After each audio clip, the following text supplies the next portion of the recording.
రవి ప్రకాష్ సిలికానాంధ్ర ఆసుపత్రి Kuchipudi super speciality వైద్య సేవలు పూర్తిగా ఉచితం.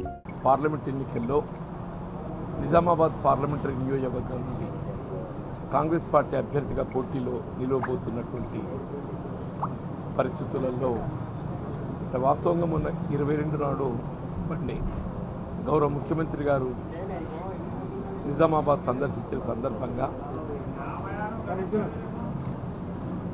వారితోనే ఈ నామినేషన్ కాంగ్రెస్ పార్టీ విజయపథంలో నడిపించాలని రాజకీయంగా దీంతో ఏ రాజకీయ పార్టీ ఆలోచన విధానం ఏ విధంగా కొనసాగుతుందని చెప్పండి. ఇలా భారతీయ జనతా పార్టీ రైతుల సంక్షేమం గురించి ఏ విధమైనటువంటి ఒక ఆలోచన కార్యక్రమం చెప్పండి. మీ స్థానిక అంశాలే కానివ్వండి, మీ స్థానిక అంశాలకైతే పసుపు బోర్డు అంటారా, లేక చక్కెర కర్మాగారం పునఃప్రారంభం అని చెప్పంటారు, ఇలా సెజ్ గురించి మాట్లాడతారు. ఇవాళ ఏ విధమైన పరిశ్రమలకు ఇక్కడ అవకాశం ఉన్నా కానీ ఏ విధమైన పరిశ్రమలు వ్యవసాయ ఆధారిత పరిశ్రమలు ఏవి కూడా నెలకొల్పబడకుండా చెప్పండి.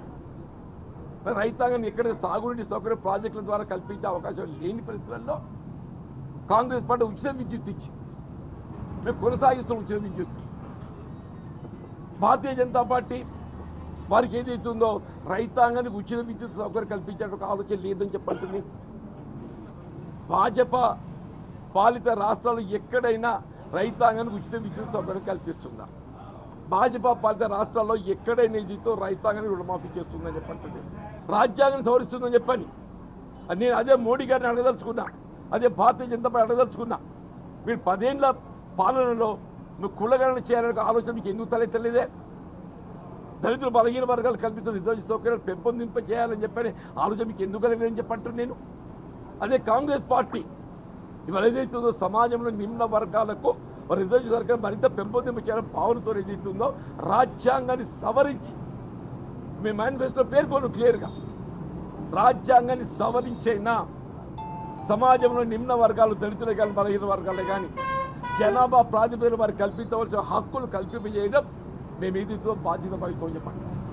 కాబట్టి ఇవల్ల అభ్యర్థి పరంగానే కానివ్వండి, అభ్యర్థి పరంగా మీకు మిత్రుడు అరవింద్ గారు కొత్త అభ్యర్థి కాదు. గత 5 సంవత్సరాలకి ఏదైతే పార్లమెంట్ సభ్యుడిగా ప్రాతినిధ్యం వహిస్తుండు. ఈ 5 సంవత్సరాల కాలంలో నువ్వు ఎన్నికైనాడు ఏం వాగ్దానం చేశావు? ఈ 5 సంవత్సరాల కాలంలో నువ్వు చేసిన పని చెప్పాలి. ఈ 5 సంవత్సరాల కాలంలో నువ్వు చేసిన పని చెప్పాలి. అది చెప్పలేక ఏదైతుందో ఇక మత విద్వేషాలు రెచ్చగొట్టడమే ఆయన యొక్క అభివృద్ధిగా ఎంచుకోవడం చెప్పంటారు.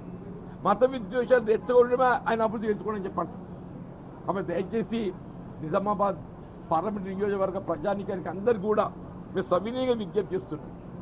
మన గౌరవ ముఖ్యమంత్రి వారి పర్యటనలో స్పష్టంగా పేర్కొన్నారు, చక్కెర కర్మాగారం పునఃప్రారంభమే కానివ్వండి, ఇవాళ పసుపు బోర్డు ఏర్పాటు సంబంధించే కానీ, రుణమాఫీకి సంబంధించే కానీ, వరి ధాన్యానికి కల్పించే ఏదైతే 500 రూపాయల బోనస్ సంబంధించే కానీ వాళ్ళు స్పష్టంగా పేర్కొన్నారు.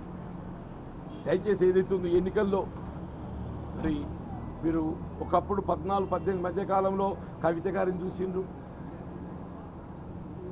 తర్వాత ఏదైతే 19-24 మధ్య కాలంలో అరవింద్ గారిని చూసిండ్రు. వాస్తవం నిజామాబాద్ ఈ ప్రాంతానికి ఈ పార్లమెంట్ నియోజకవర్గానికి అన్ని సౌకర్యాలు ఉన్నాయా? ఇది నా అభివృద్ధి పథంలో ఏదైతుందో తెలంగాణ రాష్ట్రంలోనే కాదు జాతీయ స్థాయిలో దీన్ని గుర్తింపు పొందేటువంటి ఒక నియోజకవర్గం నిలబెట్టే అవకాశం ఉందని చెప్పండి. ఆ విధంగా ఏదైతే నిజామాబాద్ పార్లమెంట్ నియోజకవర్గాన్ని ఇక్కడ ఉన్నటువంటి ఒక పెండింగ్ సమస్యలు రైతాంగం సంబంధించినవి, అది పసుపు బోర్డే కానివ్వండి, చక్కెర కర్మాగారం పునఃప్రారంభం కానివ్వండి, వీళ్ళ సెజ్ వీళ్ళు ఏదైతుందో వ్యవసాయ ఆధారిత పరిశ్రమలు ఏర్పాటు చేయడమే కానీ, ఇక్కడ స్థానికంగా ఏదైతుందో ఈ నిజామాబాద్ పట్టణాన్ని దీన్ని మెరుగుపరచడానికి ఏదైతుందో మౌలిక సదుపాయాల కల్పన కొరకు స్మార్ట్ సిటీగా ఎంపిక చేయించడమే కానివ్వండి, రైల్వే దీనికి మనకు అన్ని అవకాశాలు, మీకు Armoor to Adilabad line, Bodhan to Bidar line, మరి ఇది ఒక పార్లమెంట్ సభ్యుడు చేయగలిగేది చెప్తున్నాను నేను. మరి ఎందుకు నిర్లక్ష్యం చేసింది తోయేదే చెప్పంటున్నాను. ఇక్కడ ఒక ఇంజనీరింగ్ కళాశాల మిత్రుడు భూపతి రెడ్డి గారు మన ముఖ్యమంత్రి గారు వచ్చినప్పుడు ఏదైతుందో వారు విజ్ఞప్తి చేసి వారు మెమరాండం సమర్పించారు. వాళ్ళ తెలంగాణ యూనివర్సిటీలో ఏదైతుందో అక్కడ సాంకేతిక విద్యా కళాశాల ఏర్పాటు చేయడానికి స్కోప్ ఉంది. రాబోయే విద్యా సంవత్సరం కింద ఏదైతుందో అక్కడ సాంకేతిక విద్యా కళాశాల ఏర్పాటు చేయబడేది చర్యలు చెప్పడం కానివ్వండి, ప్రత్యేక ప్రభుత్వ పరంగా మహిళా డిగ్రీ కళాశాల లేదు, ప్రభుత్వ పరంగా రివ్యూ బోర్డు కేవలం ఎయిడెడ్ ప్రభుత్వ పరంగా ఏది మహిళా డిగ్రీ కళాశాల మంజూరు చేయబడే విధంగా ఇవన్నీ సమస్యలు ఉన్నాయని చెప్పి అంటున్నాం. ఈ సమస్యలకు అన్నిటి పరిష్కారం చూపెట్టే విధంగా మరి నాకు పార్లమెంట్ పోటీ చేసే అవకాశం లభించింది. మా మిత్రులు అందరూ భూపతిరెడ్డి గారు కానీ, సురేష్ రెడ్డి గారు కానీ, సునీల్ రెడ్డి గారు కానీ, వినయ్ రెడ్డి గారు కానీ. నమస్తే అండి.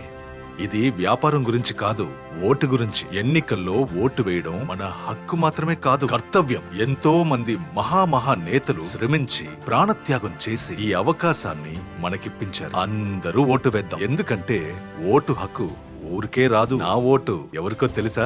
అది సీక్రెట్ అండి.